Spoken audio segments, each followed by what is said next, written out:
Bonjour et Boker Tov. Nous allons étudier aujourd'hui le Révi, quatrième montée de Parashat Rukat, dans le cadre du Bet Hamidrash Hillel, Bet Hamidrash fondé à la mémoire du Rav Hillel Pevzner Zichrono Livracha. Notre étude commence au Perek Raf, 20e chapitre du livre de Bamidbar, Pasuk Yud Dalet, verset 14.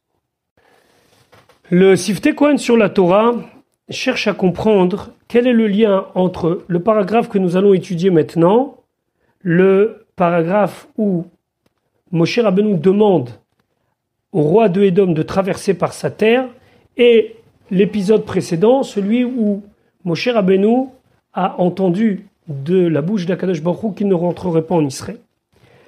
Et bien le Siftei Kohen d'expliquer qu'en vérité on voit ici la grandeur de Moshe Rabbeinu. Moshe Rabbeinu sait qu'il ne va pas rentrer en Eretz Israël. Et pourtant, il continue de jouer son rôle de leader et il cherche à faire en sorte que son peuple, le peuple d'Israël, puisse rejoindre la terre d'Eretz Israël le plus rapidement possible et de la meilleure manière. C'est la raison pour laquelle, Pasuk Yud Dalet, verset 14, Vaishlach Moshe, Moshe envoyait Malachim, des émissaires, Mikadesh, depuis la ville de Kadesh, El Melech Edom, au roi de Édom, pour lui dire la chose suivante. Ko Amar, ainsi a dit Achicha Israël, ton frère Israël. Ici, il a rappelé à Édom qu'ils étaient de la même famille, on verra dans Rashi pourquoi. Atayadata, tu sais, et tu le sais déjà depuis très longtemps, et kol atelaha, toute la difficulté, Asher Metzatanu, qui nous est arrivée, que nous avons trouvé. Ça veut dire que ici, Moshe Rabbeinu rappelle au roi de Édom, premièrement, qu'ils sont frères, et deuxièmement, qu'est-ce que Israël a enduré depuis ces dernières années. Rashi, Achicha Israël, Rashi de demander, Mara'a, qu'est-ce qu'il a vu Moshe Leaskir Kan Ahva? Pourquoi il a dû parler ici de proximité, de fraternité? En quoi cela va aider dans sa demande que nous verrons plus tard dans le Pasuk? Et là, seulement à Marlo, il lui a dit, Achim anachnu, nous sommes frères, Bnei Avraham, tous les deux descendants d'Avraham. Et à Avraham a été promis qu'une partie de sa descendance sera étrangère dans une terre étrangère. Chez Marlo, car il lui a été dit, Ki ger yezaracha, ta descendance sera étrangère dans une terre qui n'est pas la leur. Et on connaît très bien ce que Hachem a promis à Avraham au moment du Brit Ben Abetarim, va avadum veinu motam. Et là, Moshe Rabbeinu dit, Ve'al shenenu hayu oto achov lefor'o. Et sur nous deux, toi, la branche Édom, celle de Esav, et moi, la branche Israël, celle de Yaakov, on aurait dû tous les deux être concernés par ce chov, par ce devoir, par cette dette. Et tu vois très bien que toi, tu n'as pas vécu, et ni tes ascendants, d'être étrangers dans une terre étrangère, alors que nous, oui. Atayadata et kol atela, tu sais toute la difficulté, les fichar, c'est pour cela. Parash avichem et alavinu, c'est pour ça que votre père, votre ancêtre, il s'est séparé de notre ancêtre. Chez Neymar, comme c'est marqué, Esav, il a pris tout ce qui lui appartenait, Vayelech el eretz mipene Yaakov achiv, il est parti dans sa terre, devant Yaakov, son frère. Ça veut dire qu'il a voulu ne pas hériter de la terre d'Eretz Israël parce qu'il ne voulait pas hériter de la partie Ger Yezaracha, que ta descendance sera étrangère. Mipnei shtachov, par rapport au contrat, à l'obligation, à Mutal Aliem qui était sur le Veitilo al Yaakov. Donc ils ont dit, toi Yaakov, tu seras celui qui ira en galoute, et toi Yaakov, tu seras celui qui héritera de la terre d'Eretz Israël, puisque c'était quelque part un package, c'était un ensemble de choses qu'Hachem avait prévu depuis Brit Ben Abetarim. Pasuk Tetvav, c'est toujours Moshe Rabbeinu qui parle et qui charge ses émissaires de dire ce discours-là au roi de Édom. Vaïredo avotenu, ils sont descendus, nos ancêtres Mitzraïma, vers la terre d'Égypte. Donc ça s'est accompli, qui guerre Yezaracha, on était vraiment des étrangers. Vaneshev et Mitzraïm, on s'est installé en Égypte, Yamim Rabim, de nombreux jours. Les nombreux jours, c'est quand même 210 ans. Vayareu lanu Mitzraïm, pardon. Ils nous ont fait du mal, l'Égypte, Vela avotenu, et aussi à nos ancêtres. Alors, ce qui saute tout de suite, c'est l'ordre du pasouk.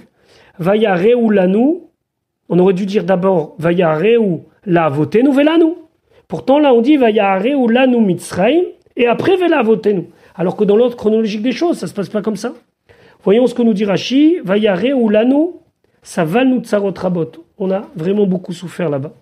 Vela avotenu mikan, de là on apprend chez Avot mitzta'arim bakever que nos ancêtres souffrent dans leur sépulture, qu'est pour Anout Baal Israël lorsque les bénis Israël sont punis. Et donc c'est la raison pour laquelle Vayareu lanu Mitzraim, l'Égypte nous a fait du mal, Vela avotenu, et donc automatiquement nos ancêtres ont souffert. Pasuk Tetzain vanitzak el Hashem, on a crié à Dieu, on a imploré Dieu. Vaishma kolenu, il a entendu notre voix. Vaishlach malach, il a envoyé un ange. Cet ange, c'est Moshe. Vayotzienu mimitzraim, il nous a fait sortir d'Égypte. Veine anachnu vekadesh. Et voilà, on se trouve à Kadesh, Ir ketse gevulecha, la ville qui se trouve à l'extrémité de ta frontière. Vaishma kolenu, il a entendu notre voix. Normalement, on aurait dû dire Vaishma tzakatenu, il a entendu nos cris, puisque c'est marqué Vanitzak. Pourquoi kolenu? Bavracha sheberachnu avinu, par la bénédiction que notre ancêtre nous a bénis, à Kol Yaakov. La force des descendants de Yaakov, c'est dans leur voix, dans la prière. Chez Anout Soakim, parce que nous, lorsqu'on implore Dieu et qu'on crie, Vene Anim, et on est exaucé. Malach, Zemoshe. Mikan, de là, on apprend chez Nevim, Kirouim, Malachim, que les Neviim sont appelés des Malachim. C'est quoi des Malachim? Ce sont des anges. Et où est la preuve que c'est comme ça? Veomer, et il dit Vayu mal'ivim b'malaché Elokim. C'est un passouk de Divrei Yamim où on nous parle des faux des bénis Israël qui ont entraîné la destruction du temple. Et on dit ils étaient en train de se moquer des anges de Dieu. Et c'est quoi les anges de Dieu? C'est les Malachim. Ce sont ici les Nevim, pardon. Ce sont ici les prophètes qui sont comparés aux Malachim. Pasuk Yudzaïn, Na'aberana ve'artsecha. Nous passerons maintenant par ta terre. Lo na'avor besade, on passera pas dans les champs. Ou ve'cherem, et dans les vignes. Velo nishte meber, on va pas boire l'eau des puits.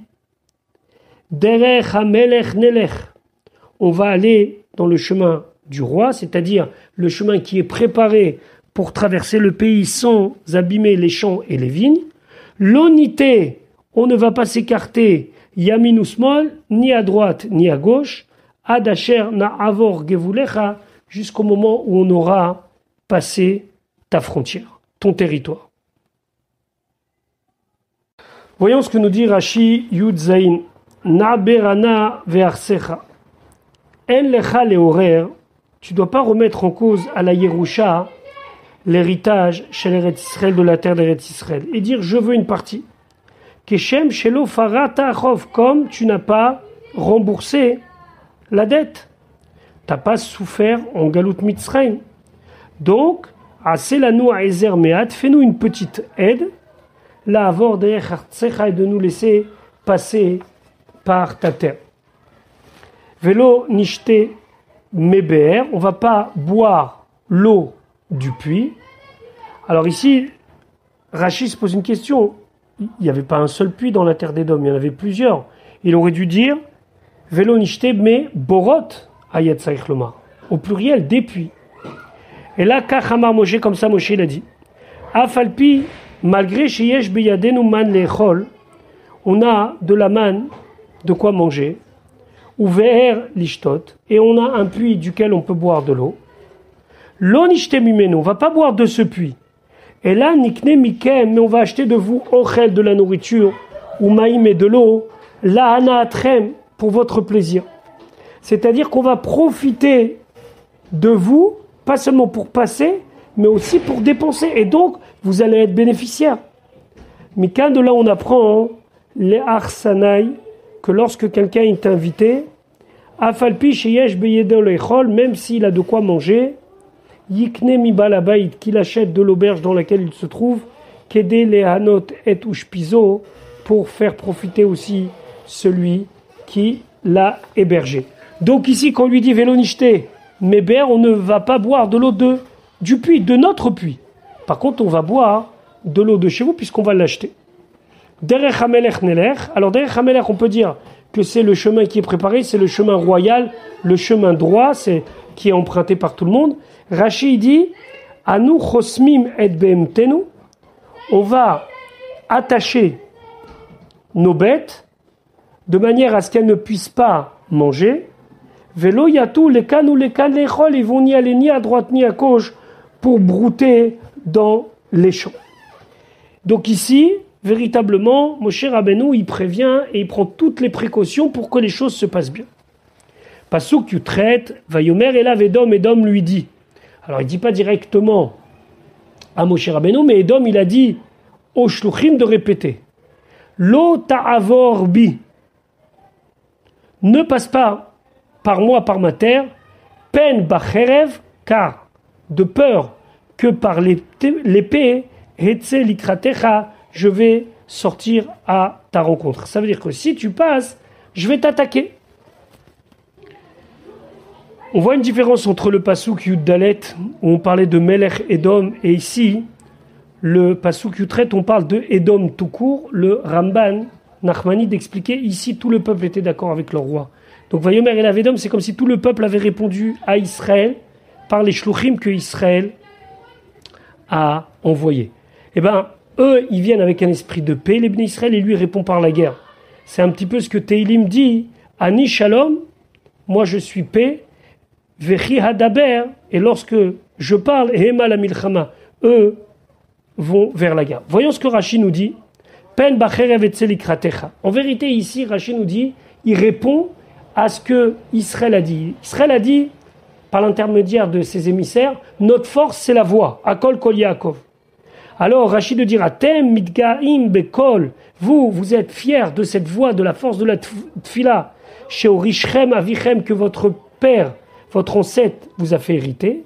Ve'amartem, et vous avez dit, Vanitzak vaishma kolenu, Va'ani aetse alechem, moi je vais sortir contre vous, Bema chez Orisheni Havi, sur ce que mon père m'a donné en héritage, c'est-à-dire Esav, qui a reçu la bracha de Ve'al charbecha tichye, c'est par ton épée que tu vas vivre. Pasuk Yutet, Vayomeru elav, ils lui ont dit, les Bnei Israël lui répondent, Vayomeru elav Bnei Israël, les Bnei Israël lui disent, Bamessila naale, on va monter par le chemin qui est déjà préparé à cela.